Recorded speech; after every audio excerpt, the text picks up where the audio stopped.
Welcome back to the European LCS, where I'm going to be talking to MYM about his win with NIP against Evil Geniuses. Welcome, MYM. Can you start by telling us a little bit about yourself and how did the transition go? How did you get from Eternity to the LCS team that is NIP? Well, they asked me very suddenly in like the middle of the week. I don't know, like late in the night. So I just accepted the offer because I want to be in the LCS. So yeah, and it's nothing more. And what a start it is for you. In your first game, you have a 1 versus 1 lane against Wicked up top, Rise versus Malphite. How did that go for you? Yeah, I think I could have played much more aggressive, but I just wanted to play safe the first days now because we haven't had that much practice. So yeah, I'm just playing safe. Were you awfully nervous being up on this stage? You, of course, have some offline experience, but there's, of course, a difference with playing in the actual LCS. Yeah, the first minutes of the game, it was kind of like shaking and stuff, but when you get into a game, you don't think about it.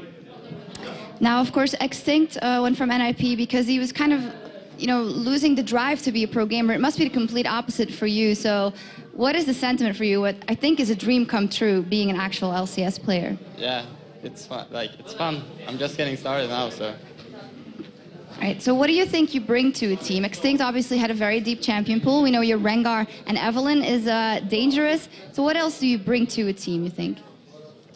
Well, I don't know. I play I roam a lot and make plays, and I really want to do that in the upcoming weeks. But yeah. All right. Now, of course, you're told to be a very aggressive player, and we saw it also on Shaker, who's also a new player in the league, very aggressive. Do you think that is a trait of the new generation of pro players that's coming up? It's just when you come from solo queue, you do a lot of you play kind of crazy, so I think it's that. All right. Let's talk a bit about the 3.9 patch that you're playing on now. How, for you as a top laner, do the changes affect your play or the champions you pick? What? The 3.9 patch, how does it for you affect the champions you pick or the items you build? Or... I think they nerfed the Oracle, the range, so it's very good for me with Evelyn and Rengar. The nerf is, the range is really nerfed. You can just jump on people now. What about changes to tier, maybe for a Jace top lane or your Rise you played? And I don't know, it's takes 10 more minutes to stack the tier, but it's no problem. All right, so coming into this team, you're a new player. Did you have a lot of problems, maybe not a lot of problems, but being vocal and maybe talking in that team that's been formed now for a couple of weeks and making some calls maybe, or did you just stay on the back line? Yeah, I'm just focusing on my game now. We had two days of practice, so yeah, I'm just focusing and not mess up, just let them carry me. All right, finally tomorrow going up against MYM, do you think you're going to go 2-0 this weekend? Maybe, probably, of course. All right, thank you very much. Now we are halfway through today's matches and there's still plenty of excitement to come. A little later, the Lemon Dogs are going to square off against SK Gaming, but right now it's Meet Your Makers versus Alternate. Now let me send you over to D-Man and Jason, who will take us through the match. Thank you very much, Shox, and welcome back to Game 3 of the day. Back in Week 1, both of these teams jumped to a 4-0 start. Yeah, of course, when they met, Alternate gave Meet Your Makers their first loss in the season because we had that great matchup of both teams being 4-0 in the first week. And really, Meet Your Makers is looking for the revenge today. Absolutely. So let's check out the lineups, of course, and break these two teams down. Meet Your Makers, they're going to be the blue team. It is going to be Kubon, Makana, Charu, Makla, and Libic. And of course, for Alternate on the red side, Kerp in that top lane. We're going to have RNA in the jungle, Pharrell Nord in the middle lane, White Knight as AD carry, and of course, Jerry as support. Now, let's see what you guys at home think about this one, Jason. What is it looking like? Well, you guys actually believe that 73% of you that Alternate is going to win this game. And, it's kind of interesting because, to me, Alternate have been on a little bit of a downward spiral since they had Pharrell Nord gone for a week. They had White Knight come in because Creatine broke his hand. But, really, anything can happen, and you can't really ever count Meet Your Makers out. No, but Alternate, they had a pretty wild game against Evil Geniuses last week, so we'll see how that works out. Don't forget, you guys at home, you can still vote over at lollysports.com for the last match of the game. And, of course, there is 4 more matches coming up tomorrow, so get yourselves over there. Lots of stuff to check out. So, let's take a closer look at the teams. Alternate, they had a terrific start to the season, but they haven't had much to cheer about lately. As you say, 6 of their 8 losses have come since week 4. If they hadn't been so strong early on, they'd be right there in the bottom, along with Meet Your Makers. So, with the rest of the league as close as it is, they just can't afford to be playing the way they have been. Yeah, but we really need to acknowledge the circumstances that surrounded those losses. I mean, Frelnord was gone, so there was a couple other losses there. Then, of course, White Knight coming in for Creatine when he broke his hand in week number 5 hasn't been too easy on him in his lane. And, you know, they really have a lot of talent to work with, and they can still win a lot of games. We saw that against Evil Geniuses in Tenerife, and if Ultimate really wants to turn things around, they need to start picking up wins. And this is the weekend to do it, because we are almost at the end of the season, and that's when you have to be in the top 6 to get those playoffs. And of course, Alternate and MYM, we're saying they're the new kids, but we're effectively in week 7, so nobody's really new anymore. But they were the new kids at the start of the split, and they both started out so strong. The difference is that Alternate, they managed to keep it going, but Meet Your Makers, they just didn't. The good news, though, for Meet Your Makers is that everybody is still close enough for them able to climb right back into contention. Yeah, I mean, they're in last place, but you have to keep in mind, they're only a few games behind first place because there's still 38 games left to play in this split. And Meet Your Makers, they really still can salvage this season. They just need to turn it around immediately. And I talked to their manager, and he mentioned, like, they've been working on a new strategy. They've been working on a new way to play, and it hasn't been that effective this last couple of weeks, but if they're going to actually show it and show it well, it's got to be this week. It's got to be the week. There's Charu in the middle. He really was one of the key players, honestly, in getting them here in the first place. Some of his plays in the promotion series really were fantastic. And when you think back to DreamHack, there's 4 wins they had before they came up against Alternate for that 5th and final game. Well, speaking of people that made a big impact, there's one right there. RNA, he's made a huge impact for Alternate, but he had to be alongside Frelnord. Once Frelnord went away, it kind of fell apart a little. Then, of course, they had the unfortunateness of Creaton breaking his hand. I mean, that happens, and that's a sports injury can be a problem. It's effectively what it is right now. And it's not looking good since he's gone out. White Knight's come in. He's played actually well, to be fair, but Creaton was probably the best AD carry in Europe at the moment. And RNA was always the person to say he is the best AD carry in Europe. And when you lose something like that in your team, you lose such a major asset that White Knight, he has such big shoes to fill. And, you know, RNA, he started off the season so well, but it seems like people have finally understood how he plays and have been able to counter it because he hasn't been that aggressive early, hasn't been able to make those plays happen. Well, the band's coming thick and fast here. Lysandra, Fiddlesticks, and Shen being removed. And Twisted Fate and Thresh. This does mean... Look at Kuban, he wants Elise to get through. So please, please don't ban Elise. Whatever you do, can I get it? I guarantee it would be first picked if it gets through. No. Look at the disappointment on his face. Oh, man. I bet you if you looked over at Curbside, though, he's happy that Shen's banned out. He's like, yes, I don't have to play Shen. I can play, like, a damage champion top lane. So, you know, those bans, you know, pretty understandable. The Fiddlesticks, though, I mean...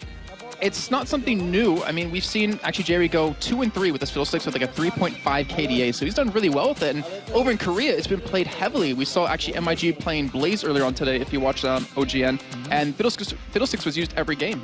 Yeah, it's becoming a champion. I mean, it's a strong champion that we've seen used effectively from week 1 here in European LCS. We saw it was Darker a few times, and it seems to be working out well. We had Mithy obviously playing it last weekend with his surprise party Fiddlesticks, effectively being the it's kind of like the taunt. He was going in using his ulti, everybody would pile on him, and then everybody else had the free time to pile in there. So it's definitely a champion, and it's interesting to see how it's come back into role as support. But Lee Sin has been locked in, and they immediately pointed across at RNA and went, ah, we got your champion. I don't even know where that's going. No. I really don't. Makati, he plays like support-type junglers. You know, Nautilus. It could. I don't even know if he's been working on that, but it could have been that secret champion he talked about to us in Tenerife. But, you know, Makati, he plays kind of support champions. Whoa. Here comes Vi. Back again. I remember her back in the spring promotion tournament. She was played really heavily, banned out quite a bit because of that whole initiate she has, you know, the damage she has up front. But still, not 100% sure if that will be in the jungle, but it seems like a champion that really fits RNA's style. You're very mobile, you can get over walls to really create some opportunities, and that ultimate late game, or even early game, is just so hard to deal with when you're getting ganked. Well, White Knight's going to have Varus, so we'll see where this goes. RNA seems in good spirits, but it's Meet Your Makers taking the pick now. Makara and Sharu, what are they going to go with?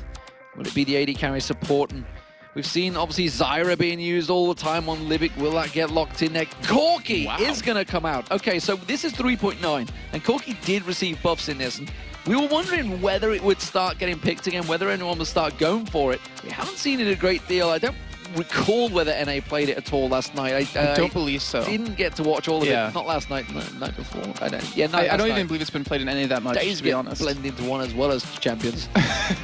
But we actually heard, I think it was Blaze talking about it over in OGN, saying, you know, we looked at Corki, we looked at his numbers after the change, and he still doesn't seem that viable to us. So maybe, you know, maybe MYM could pull something out of their hats. But to me, I was surprised to see Vayne not picked up right away. By Mackley, yeah. That champion is just so strong. We know how good Macro is with his micromanagement, but Corki, you know, with 3.9, we'll get there. With 3.9, his mana costs were all reduced pretty much across the board, and his ultimate has that flat mana cost. So you don't really need to build a mana immune or even build towards a Trinity Force necessarily. And Demon, get it out. What do you want to say? Just the bans, the picks that are coming through. What's going on? We got Ari for Ellen Lord. Suddenly Blitzcrank's come out again for the second game running. But now what the hell? We got Karthus and Fizz selected. What is going on? Okay, I think we're going to see Charu on Fizz middle. No, I think we're going to see actually him on a middle, and then Kuban in a 1v2. Or maybe he will play Karthus, but still in a 1v2. I'm assuming that's where he's going to want to go with this, but yeah, it's Charu Karthus. It's a champion he used to play a lot of. It's got to be. Yeah. It's got to be Charu Karthus, which tells me it will be Fizz in top, which we've seen Kiwi Kid doing definitely to Dignitas. So I certainly recall that one off the top of my head in North America. It's a champion that has started to see the light of day in the top lane. I don't know. I'm not a big fan of Fizz. And now Zilean. What are you doing to me? These games, they're just not good enough. I don't know what to do anymore. Well, I mean, think back. We did actually see Mutual Makers bring out Zilean in the summer split with Charu. They had a Zac and a Nocturne combo, which was like the bomb delivery system. But unfortunately, they do switch over for him to that Kha'Zix and back to Zilean and Kha'Zix. Well, it's got to be Kha'Zix. Yeah. It's a champion that was used last week as well by JWoww, if I recall, from yeah, TCM. No, it was two games running. Yep. All right, so you know, I really want to know, where will this Karthus go? Because you're right, Charu does play him heavily, but to me, he's like the perfect champion to go in a 1v2 situation. We've seen Gragas really come into his own lately over, at least in Korea, starting to make its way over to Europe in terms of being in the 1v2 lanes, because you can hold really well, you can farm really well on top of that. So with the way it's currently sitting, they're actually going to send Kuban on Karthus and Charu on Fizz. You were right. I bow to your knowledge. We still got 30 seconds. We have got 30 seconds. After the last game, I doubt myself anymore, to be honest, because I just don't know what's going on. Turns out that actually in the Fnatic camp that Yellowstar loves playing Shen, so as loves playing Blitzcrank, and they both hate playing the vice versa, so they just went... Works out well for them. Let's just switch. I'm actually looking at Charu's runes, and it looks like he will be keeping that Fizz. Actually has some really interesting setup. He has hybrid pen reds. So he has armor pen and the magic pen. Then he has magic resist flat yellows, and then even a couple of health quints, like flat health quints on yellows, and then of course just ability power per level blues. So he's looking to be really aggressive. I want to know if he's going 30-0, and it looks like he actually will go 21-0-9. So unfortunately not going for that that build we saw Alex go in the spring split, I believe that was at the end. So, crazy action potentially coming out once again. This time around, it's Alternate versus Meet Your Makers. It was the battle for first place in week 1 on the final day.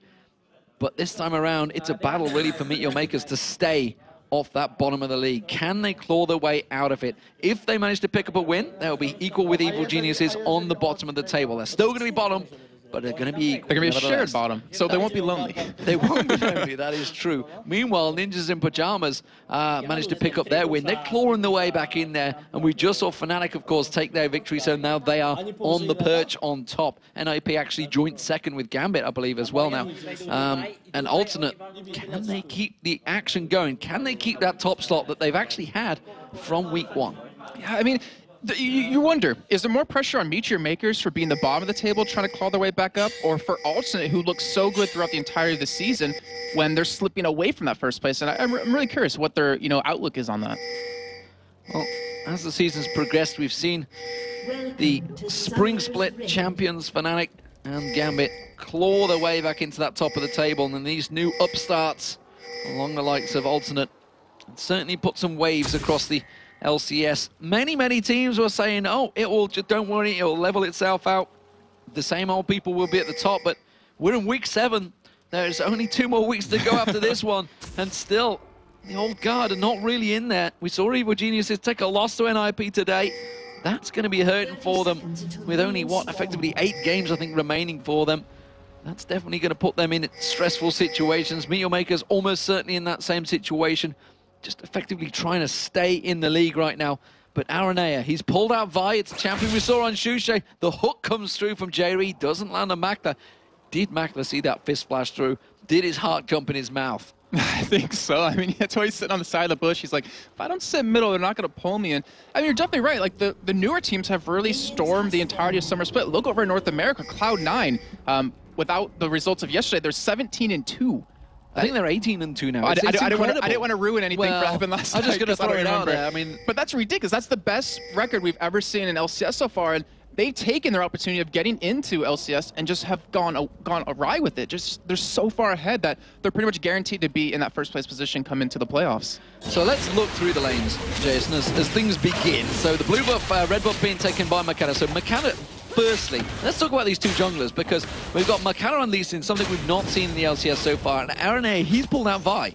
Yeah, so, okay, well, we can talk about Makata. We talked about him in the picks and bans a little bit, how this isn't necessarily his type of jungler. You know, he likes to play supporty types with Shen, you know, kind of Nautilus, even, I believe, Volibear once. But the thing is, we mentioned that they've been working on some new strategies here. They've been working on some new things, and this might exactly be it. But, you know, the Vi on Aranea, that's kind of right up his alley in terms of the kind of champion he wants to use. Very aggressive, can make a lot of plays happen. It's pretty mobile. Not obviously as mobile as Lee Sin, but he can make some plays, definitely. Okay, so let's go through this top lane. The fact that they're not in a 2v1 to start with. Kerp on Kha'Zix, which has had changes, doesn't tend to level up. You can see the claws are out there as well, so he's leveled up his Q to begin with, it seems that Kerp has. Hasn't evolved the, he hasn't evolved anything yet because he hasn't hit level 6, but but that's effectively what he will be going towards. We expect maybe the jump. We're seeing Aranea coming towards the top, but he's up against Kuban, who, this is a perfect lane for him right now because he's just going to free farm his way to victory, surely. Well, we'll get back to that in a second because right now they actually know where Aranea is and they could go for a counter gank here. Kuban, he has exhaust. He could stop this damage coming in. Aranea isn't particularly 100% healthy as he's letting those health pots roll in, but Makata, he's been very patient, waiting on the sideline for this engage to happen. It looks like it's about to begin. He's charged up, he dives in, doesn't catch onto Kuban like he'd like to, and immediately the exhaust does go down on Area. The flash comes out from Kuban. Is he going to have enough? The defile down there? Will he get the double buffs? Yes, he does. He takes it away, and that is crucial. Kuban will be so strong right now, but in the bottom, we see White Knight. He's taken low. J-Reed trying to do the damage back on towards Makler. Limit gets caught out. Aqua Prison thrown out. Doesn't quite land onto White Knight. But we gotta talk about them double buffs being given across is gonna be so hard on that top lane right now. A Karthus with double buffs, that's not good news for Kerp. And the thing is that Kha'Zix should be able to do some good damage to Karthus right off the bat, just because if you jump in, their Evolve Tree is actually going for it, he's gonna catch him! Oh, Kerpskip jumped in there, he's gonna surely go down, yes he will! And the double buffs, just like that, get transferred. Teleporting away, he must have been in the shop, he didn't react, it took him so long. Makata tries to land the kick, not gonna happen. And just like that, fortunes favor alternate now, and we're seeing Aranea. He's coming in. I don't think he's going to be able to catch on towards Makata. He backs away. Wow. It's that commentator's curse. Just as we talked about him having the double buffs, being so strong, gets shut down. Now Kerp has him, and the thing is, I don't know, is he going to build a tier? Because obviously the tier was changed in 3.9, not as strong as it would be for most champions, but that double buff is going to make his farming so much easier. He's going to have such an easy time now in this lane. Well, we didn't see JWL building it last week in Tenerife, so we'll see whether, like you mentioned, whether he does build for it. He is backing away. The hook lands, though, on towards Makler quickly like that. Have they got enough damage? He manages to Valkyrie away, and he just about escapes the damage. J-Re hooking around the side. Can he get another hook on Limbic? The wave is going to come through. His cooldown won't be off just yet, and he does manage to get away. There's something big we actually didn't even notice just yet. Look at the farm in mid lane. As we do see the engage come out of Makata, I don't think it's going to make anything happen, but here goes Aranea. Aranea comes back around the Ignite on towards Makata. He's getting taken low, but he is Lee Sin, and he just escapes no problem from that one. Sharu also, he's taking some damage, and this is a back and forward trade. Aggressive game once again. Yeah, so I mean, look what happened middle, where currently Charu has a CS lead over for Realm Lord when he's Fizz. Like, he can be auto-attack harassed quite well, and he's keeping up, which he should not be able to do right off the bat. Maybe around level 6 since he has that potential to kill you, but Charu's doing a phenomenal job in this Fizz so far. Fantastic, fantastic stuff. The fact that he can keep up is got to be scary for Realm Lord, because once he gets that burst potential, he will be diving in. And Realm Lord, though, has got the ulti to escape very quickly. And then double buffs, we saw it still at the top. Kerp has them. He didn't go for the Dorans. The Dorans, he went for the Dorans plays. He didn't go for the Tear of the Goddess, though. So maybe, just maybe, that build is no more on Kha'Zix. I think he's actually going to go into Maul Mortius a little bit later on. He's going to pick up a Hex Trigger when he's against this double AP. Then, of course, if RNA picks up that Runic Bulwark, it's going to make him have quite a bit of ability power. But Mackler, he has his Splash, he has his barrier up, and he's Corki. So you don't have a lot of upfront damage in the beginning, but when you hit level 6, you kind of spike up, and you have that escape mechanism, which White Knight is currently lacking on that Varus. But Varus is building up a bit of a CS advantage, and Jerry's doing a good job at zoning Mackler out from this one. Keeping him well away while Libic's not there. Now Jerry's going to back off a touch as Libic forces the pressure back on towards him. And look at that. Pink Ward was used by Alton to keep that bottom lane cleared. We are seeing Forelnord possibly making a move, simply warding up the river. He could have gone down to the bottom, but it was already pinged out. So Meal Makers are prepared for that one. And Makata is going to go again in towards his top lane and see if he's successful. It worked last time, but then it backfired. Yeah, but looks like he's actually going to bait him in here a little bit, and Makati's in position to stop this. He's going to catch him out. Wall of Pain did manage to land, but Kerp jumped straight away from that one quickly. Should be able to get on towards the turret quick enough. Uses that ultimate. Oh, he's leveled up his ulti. I see, so he's taking the 40% damage reduction. Meanwhile, we are seeing Forelnord getting on towards Charu. And nothing happening. Yeah, so I can imagine why he did take that ultimate first, because the thing is, the AoE ultimate comes out of Kuban, it mitigates quite a bit of damage off of that. 40% reduction when you're in your stealth mode, so he's obviously going to be able to survive that upfront damage most likely out of Kuban. But we also have to remember, like Charu, a Fizz is very bursty. You add in a Karthus ultimate on top of that, and you're going to kill that person. So when we see that combo happen, it's going to be very deadly. And Mackler, he's getting pulled in, like he's a baseball player now. He's catching quite well. He's catching in towards the midst of J-Ree, but that was Flash Barrier burnt out, so now that's surely going to give an advantage position, and maybe we're going to see, Forelnord's going to have to get the blue buff, but we're going to see maybe Air coming down to pay a visit on that bottom lane. Valkyrie's still, of course, for Mackler, so he still has one escape mechanism, but not as great as having Flash Barrier. Looks like red buff's going to be given across to that AD carry of Mackler, though, so his brother being generous still from the jungle. Yeah, nope. No, he actually kept it for himself.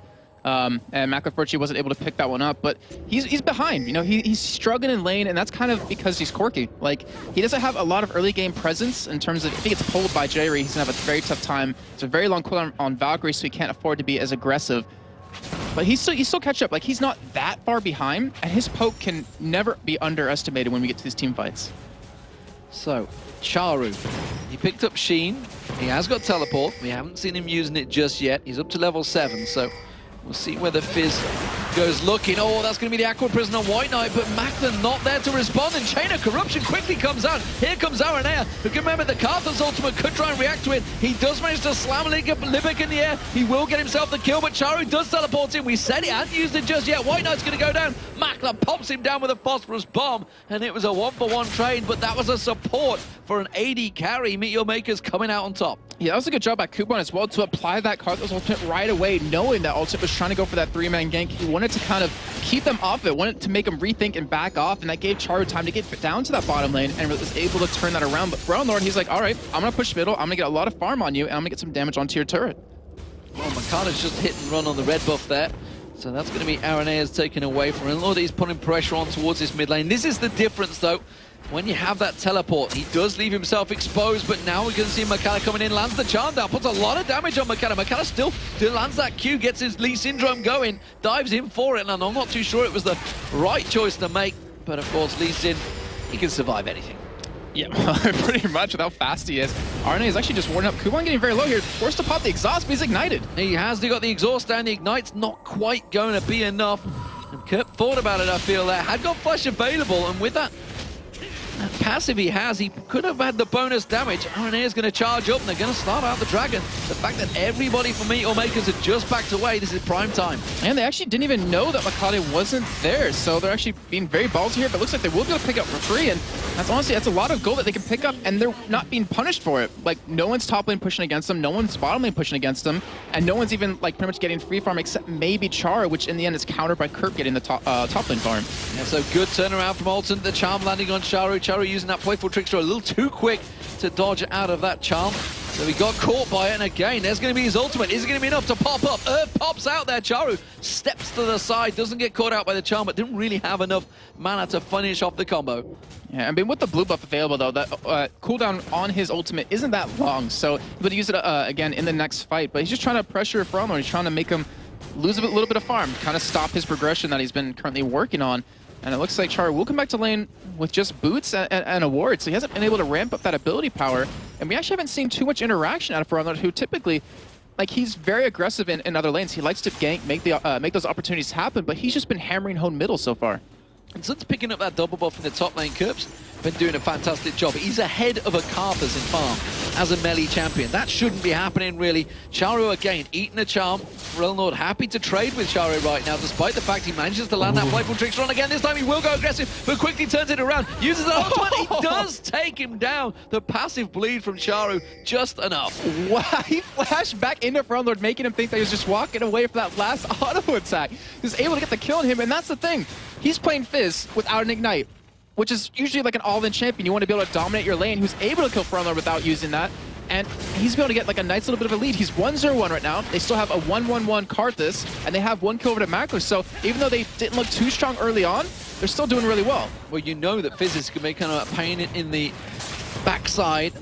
And as is Kuban on Karthus. Karthus will get strong no matter what you do to him. Kerp's trying at best to just minimize that, uses that passive again. He should have enough. His passive doing a good job. Flash is out of it this time. This time he finally finished off the deal. And that is now a 2-0 along with that Brutalizer starting to dominate the lane. And that's him using his ultimate, the evolved ultimate really well, because the thing is he realizes if he wants to fight Kuban, he has to sit on top of him. He has to sit on top of that Defile. So with that, reducing the damage by 40% makes it so he can survive and still pick up those kills. So now Kuban's going to have a tough time here as RNA. He's waiting for someone to visit this top lane. He has his ultimate available, and honestly, they could dive anyone that comes to this turret. Well, here comes Charu.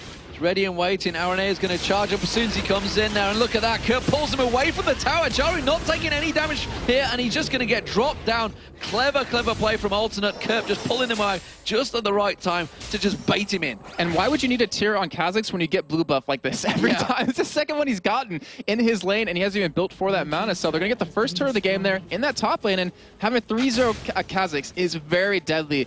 And also, they have a much stronger team at this moment, but Front's trying to get caught here. Marcana coming in from the side, but it's an Ahri. It's not going to get the Defile there. Lee Sin does try and come in. Yeah, like you say, he does have it ult, and that's another turret gone down. And this is the danger that Charu has with that teleport. He always runs it. Teams know that, and they're actually countering it very well. It's something we talked about right at the start. These new teams that came in, they had these gimmicks, and they will get countered. It's simple as that. Meteor Makers seem a little bit lost in the last few weeks as to how exactly to try and work that out. Yeah, it's a lot of teams figured out that if we hold them back early on, we can keep them behind, and that's kind of been the story of Meteor Makers when we talked about them in the summer promotion, when we talked about them at the beginning of the season when they were doing extraordinarily well. But right now, I mean, teams are taking advantage of that, and Meteor Makers, I gotta give them credit. They've changed up their style a little bit. They have champions that we've never seen them really play, and it hasn't working out so well for them in this game, but they're only down 3,000 gold 14 minutes in.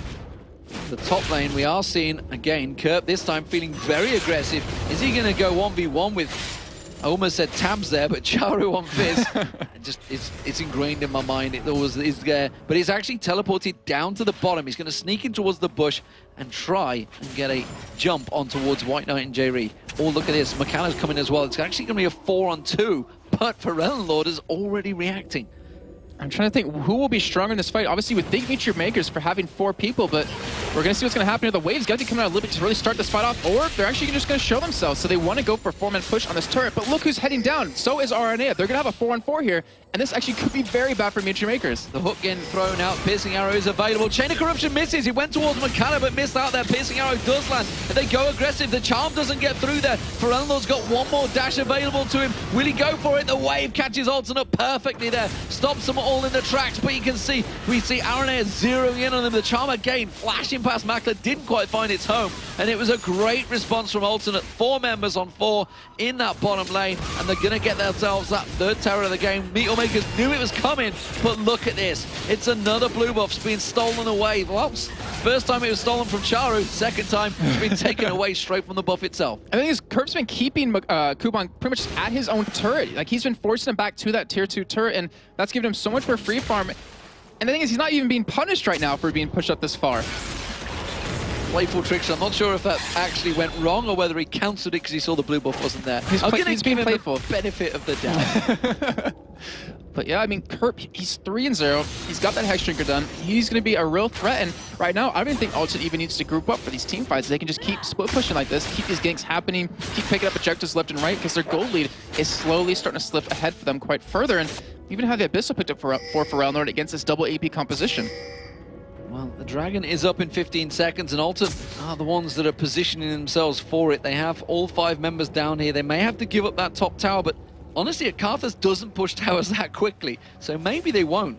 They don't have a teleport, though, so they're not going to be able to react that quick. They don't have an Oracle either, so they can't see that ward that's giving their position away. The rest of Alternate are coming in. Are we going to see some fancy shenanigans from Makata? He is going to go in. Does he get a steal? Yes, he does. Can't get out of there, but it doesn't matter. They got themselves a top turret as well. Libic is going to go down to Kerp. Kerp's going to jump on towards Mac. He Valkyries away, and Kerp just walks straight through the flames. The top tower went down, and the Dragon for Meet Your Makers. They lost 2 members to it, but I think they're happy with them objectives. Oh yeah, they've got to be happy with that. That was a phenomenal job by Makata doing that. Stealing that away from RNA. Didn't even get his smite off, and right now, I mean, Meet Your Makers, that's exactly what they needed.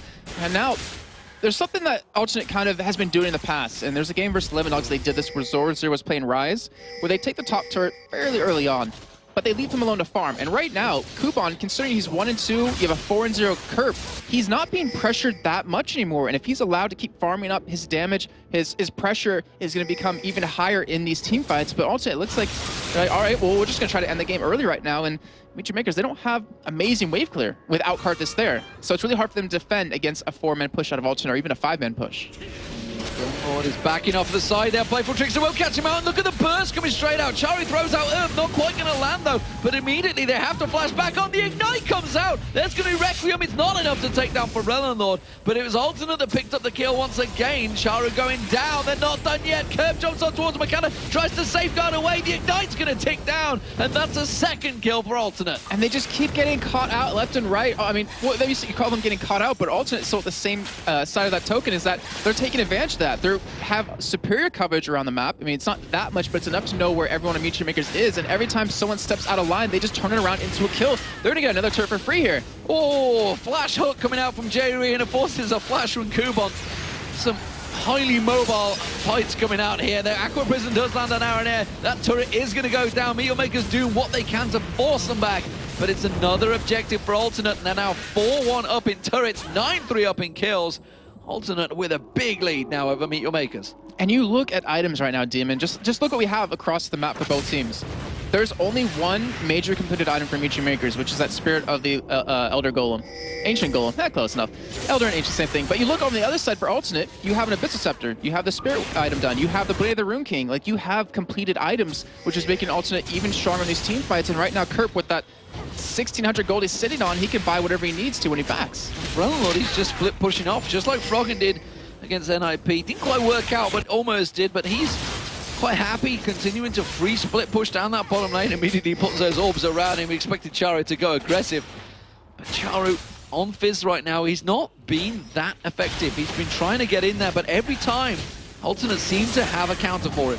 Yeah, and speaking of counter, like Ferelnord, he normally goes straight into DFG as his first item, but he changed around his build order with the Abyssal. Now it looks like he's going DFG right after that, because he knows as long as he survives that upfront burst out of Charu, he's going to be able to put a lot of pain down. And so far, as you saw in that last fight when Charu went up middle and caught him, he survived it and was even able to turn around into a kill on a Charu.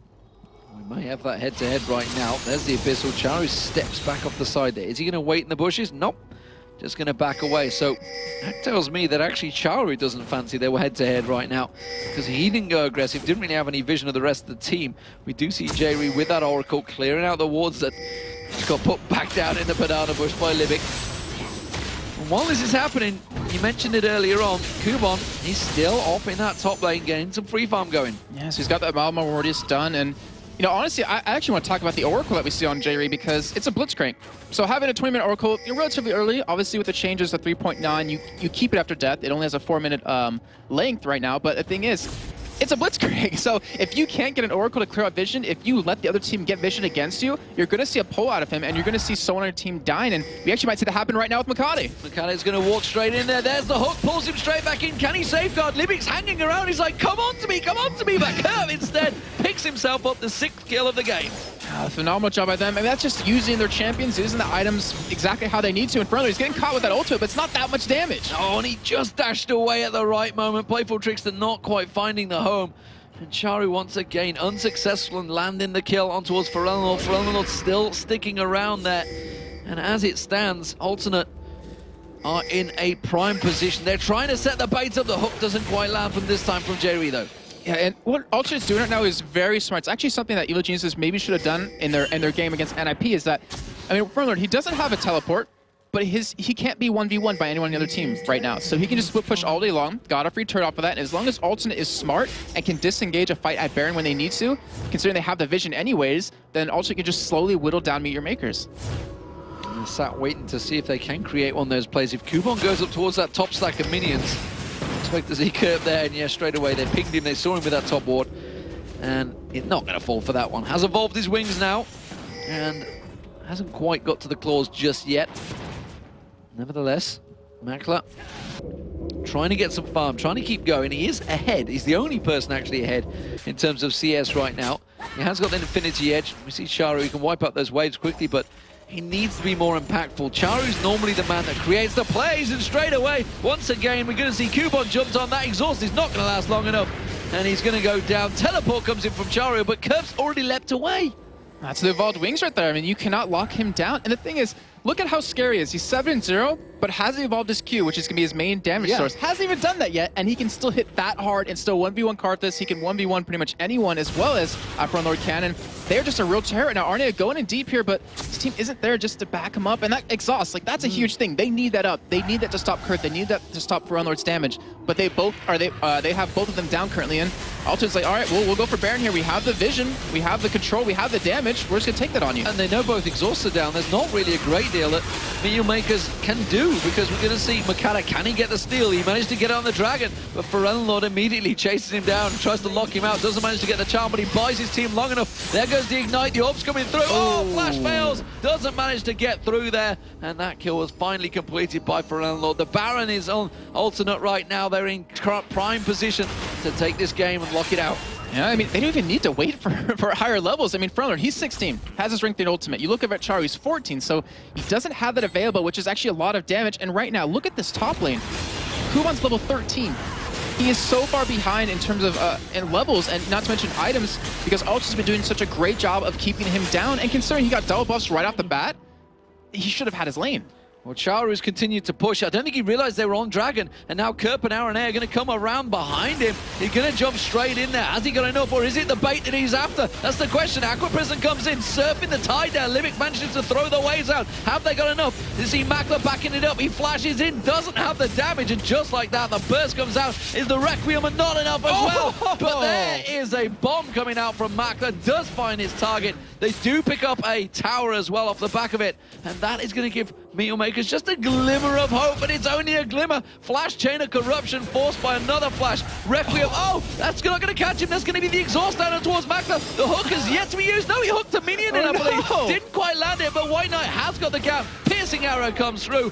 Makler goes down. Yeah, just as he said, a glimmer from Meet Your Makers. I was like, robots don't believe in glimmers. They don't see them because they turn that around. Now Ferelnor's being aggressive on Kubon here. Remember, Kubon's low on mana. He's not even that strong right now. He's got no mana, like you said. There's nothing he can do, but maybe Makata can. He comes in, the charm comes in, finishes the job. Requiem goes down. He wants another. He's actually put the Aqua Prison on Ferelnor inside. The lay wasters coming out from the dead passives of Kubon, but it's not to be again, and the claws are out by Kerp. Oh, that is just a dangerous sound to hear out of a Kha'Zix who's already 7-0-1 right now. Last Whisper in hand as his next major item.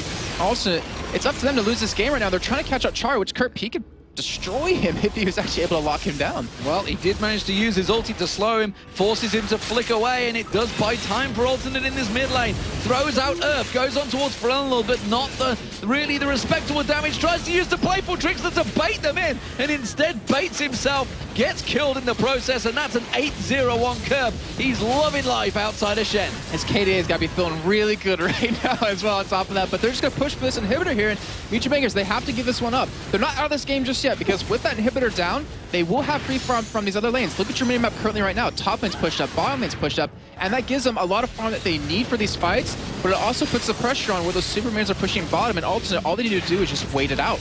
They find a target. Makata just gets melted as he walks in there. The fact that the silence came out from Jay Reed, he was dead before that 1 second was up. I think he was dead on his way in. He was still like flying in with his Q as he got destroyed. And Alternate looking very strong. I mean, they're up pretty much 11,000 gold right now. His brother actually might go down to Makler here. He may get talked out, but look at Kerp. He comes leaping in. The exhaust goes down. It doesn't matter. Gets the reset. Jumps back away. Chain of corruption on towards Kubon. Aaron Air comes in. Finishes the job. White Knight gets the kill. And now Jay Reed tracks down the big Libic. I don't think he's going to call the Koi Cup. Will manage to avoid this one, but only because they let him live. Yeah, they're just like, we want you to know we could have killed you, but instead we're going to let you get away. And also, they're just snowballing this game out of hand. I mean, I really wonder, looking back to how this game started, if Kuban didn't die with double buffs, would it have been a lot different? And I really think there was a possibility for it, because that means he would have been able to pressure Kerp quite a bit, who is really like the strongest man on their team. Well, there was a shutdown. It was Charu. He managed to finally get the kill on White Knight, but he does escape as well. That's a 3-8. That was a Baron buff as well, worn out on him as well, but I don't think he's the one to worry about right now. It's that man on your screen there, leaping around with wings, 9-0-2. And I love to see a Kha'Zix played well. You just love Kha'Zix, period. I love that champion. It's your most favorited champion versus your most hated champion with these. So you're so happy on the inside right now to see this happen. This is good to see. It's good viewing, honestly, as well, guys. Oh, not just me. Makler's going down. Frelunlord catches him out, and this seems to be the story of the game now. Everybody getting caught out of position. Meteor Makers trying to create situations, and Charu is just not in the right position to make it. We see Frelunlord poking off, trying to throw out those orbs, catching them. I've said many times that he loves to play with his orbs, but right now it's working out for him. And look how aggressive Alternate's being. I mean, this is a 2v5 situation pretty much right here, 2v4, and they just don't care. They're pushed up when the rest of the team is not even near. It looks like they will go for a push on this top lane, and Charu, yeah, you better not go towards that tower to defend it. You're going to die, and wow, that damage, though. But he goes in, gets the burst. Is it going to be enough? No, it's not, because he gets locked up. Aaron Air beating him down, and J-Reed picks up the kill. He's trying to overdrive his way away from this one. He is going to get caught out, and this time we go to see Kubon. He gets locked up. Kurt picks himself up another for free, along with the tower, and now Libic. He's trying to get away, but you can see the passive coming out from Kurt. His ultimate is going to speed him up. Libic's doing what he can, throwing out the waves. He does manage to slow him down. He's got a red buff. Kurt comes in. Makler tries to lock him down. The big bomb, not enough. And we do see Makata not quite catching on. This is a dangerous, dangerous game they're playing. They're losing their entire base while this happens. The inhibitor is about to go down. Makata simply Kurt buying him time, and he does eventually go down the shutdown bonus, but it doesn't matter because the game is over, and Alternate are gonna be the winners against Meteor Makers. It's 22-7, but that's not what counts. It's all about those Nexus turrets going down. They're gonna back away this time, though. They're not gonna finish it. Why?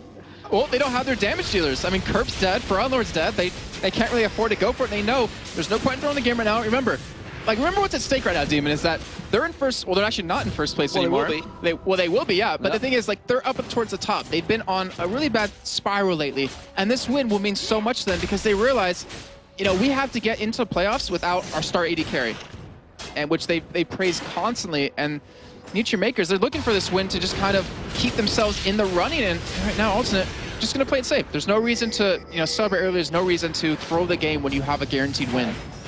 Well, the broken hand is about the same as having a broken leg in any other sport. It's going to put you out for a long time. The lobster comes out, but it wasn't ready, and Orf just pops himself up, and Lord laughs at it. Actually taunted there. I thought you were actually going to make the Earth sound for a second. There you go.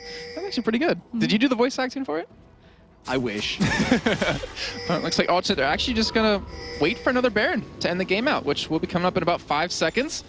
And with the Superman's pushing middle, the Superman's pushing top, there's nothing really Meteor Makers can do about it. Makati, I think, he's I think he cancelled ballsy. it.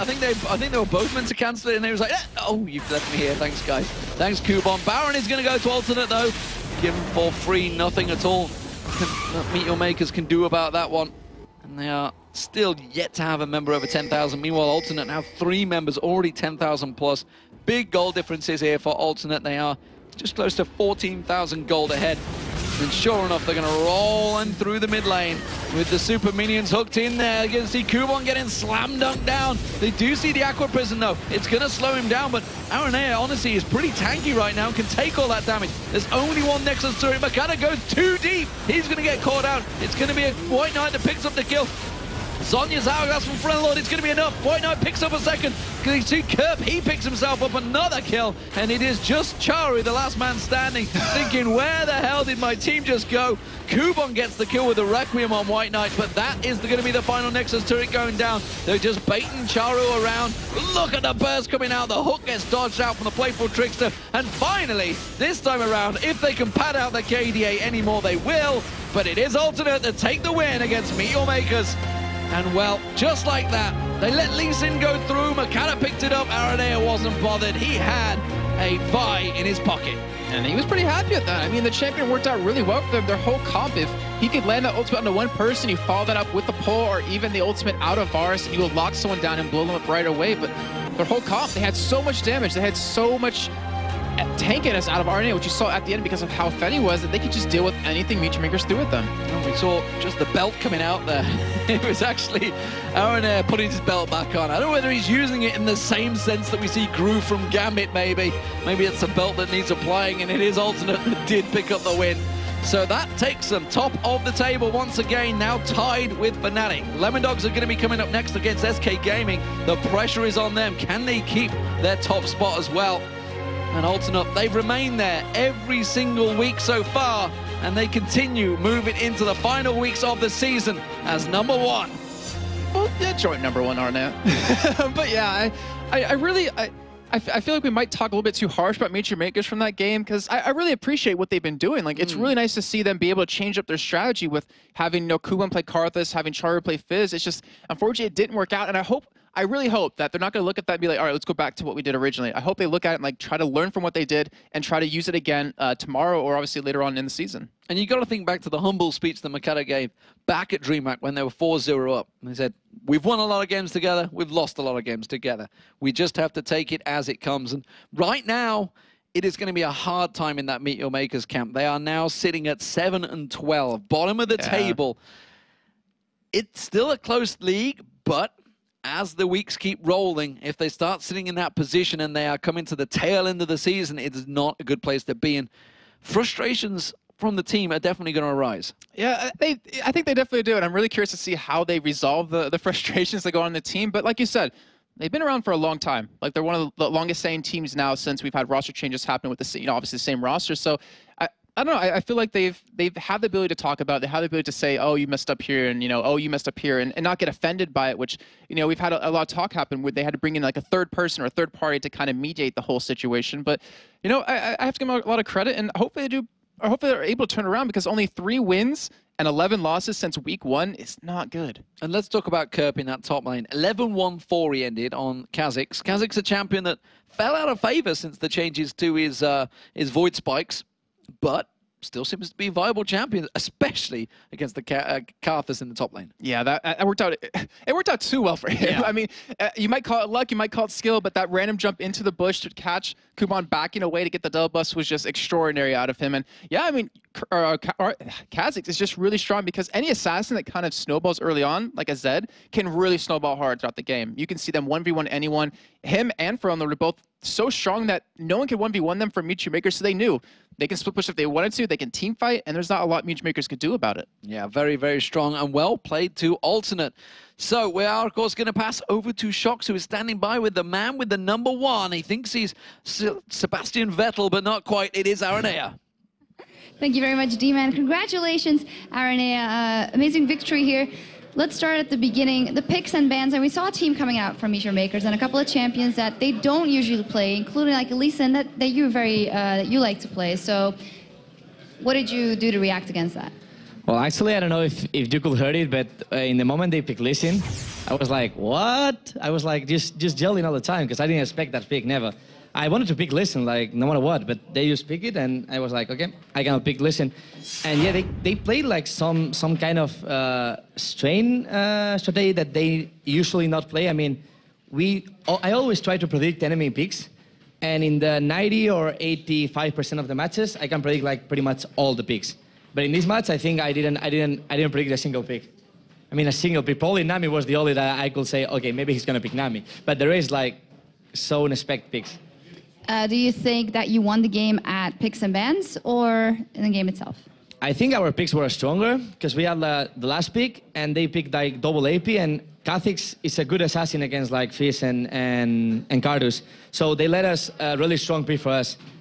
But I don't think we win on bans and picks. I mean, at that point, every team can win even with the bans and picks. They are both strong teams. Tell me also a little bit about you playing Vi. Vi we've seen fallen out of grace in the jungle as it is. So why did you decide to go for her? Well, I think Vi has some kind of syndrome. I mean, it's like people start playing Vi. I remember when Vi comes up, I started to play Vi in Europe like 24/7. I was only playing Vi. Like people were watching me and only playing Vi in any account I have. Like in 3 accounts, I was playing Vi in all of them because I thought it was really strong pick. Then people realized she was really strong, sorry, and they start nerfing her. And at this point, I think Vi is still a strong pick, but since she received so many nerfs, people think she's not that strong. So it's that kind of syndrome that they come up really strong, but then they nerf it a bit, and they're like, this champion is completely nerfed. But I think it's a good champion. He has a lot of CC, he has a lot of mobility. So I think it's a good champion, at least on my hands. I like it. Yeah, it turned out very well. So Kerb doing very well on that Kha'Zix. Now, tell me, in the scheme of things, MYM and you guys, you both started off at the top of the table in the beginning. How come you are still there and they are not?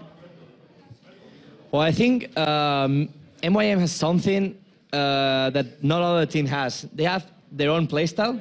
They have the playstyle of Saru with TP, of like baiting every lane. They try to bait every lane to get the teleport behind and get the kills. They always have like wards behind you. So if you try to go to them, this like Saru teleporting and getting kills. If you don't know how to play against that, you're gonna lose. It happens a lot of time. They even like won 1 AM. They're a really strong team, but after some games, after like realizing how they play, after like analyzing their playstyle, you can probably try to counter them. Still, I think they are individually really strong team, but they should try to come over that playstyle. Because even though it's really strong playstyle, if you don't know how to play, people is like understanding how to play against them.